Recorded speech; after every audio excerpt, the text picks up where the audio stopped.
இன்றைக்கி வெள்ளிக்கிழமை காலையில் எந்திரிச்சதும் முதல் வேலை எம்டி ஸ்டொமக்கில் கொஞ்சம் தண்ணி மட்டும் குடிச்சிட்டு 5 பாதாம் மட்டும் எடுத்துக்கிட்டோம். ஒரு சில ஏஜை கிராஸ் பண்ணதுக்கப்புறமா நமக்கு நிறைய டெபிசிட் உடம்புல வரும். அந்த பிரச்சனை வந்ததுக்கப்புறமா நம்ம கஷ்டப்படுறதை காட்டிலும் வர்றதுக்கு முன்னாடியே நம்ம கொஞ்சம் ஹெல்த்தியாக எடுத்துக்கிறது ரொம்பவே நல்லது. இன்றைக்கி ஃப்ரைடே அப்படிங்கிறதுனால எண்ணெய் வச்சு குளிக்கலாம் அப்படின்ட்டு காலையிலே நல்லெண்ணெய் சூடு பண்ணிகிட்ருக்கேன்.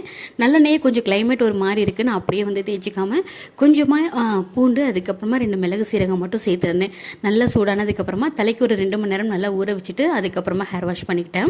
காலையில் அப்படியே பிரேக்ஃபாஸ்ட் மட்டும் முடிச்சுட்டு பக்கத்தில் இருக்க கோயிலுக்கு தான் நானும் ஃப்ரெண்டோட பையனை தூக்கிட்டு அப்படியே போயாச்சு. போயிட்டு நல்லபடியாக சாமி கும்பிட்டுட்டு வீட்டுக்கு வந்துட்டோம். இப்போல்லாம் வெள்ளி செவ்வாய் ஆனால் கோயிலுக்கு போகிறது ஒரு ரொட்டீனாகவே ஆயிடுச்சு.